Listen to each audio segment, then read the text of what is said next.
டாஸ்மாக் மது கடைகள்ல 21 வயதுக்குட்பட்டோருக்கு மது விற்க தடை விதிக்கப்பட்டிருக்கிறது. ஒரு புதிய விதி அமலுக்கு வந்திருக்கிறத நம்ம பார்க்கிறோம்.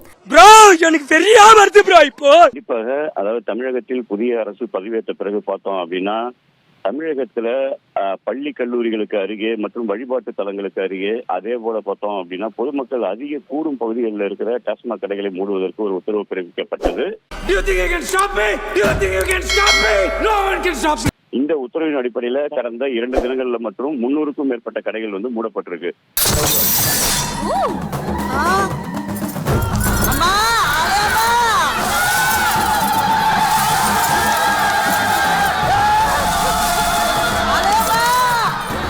இந்த நிலையில தான் பார்த்தோம் அப்படின்னா தற்போது 21 வயதுக்கு உட்பட்டவர்களுக்கு மதுபானங்கள் விற்பதற்கு தடை விதிக்கப்பட்டிருக்கு. என்ன கொடுமை சார் இது.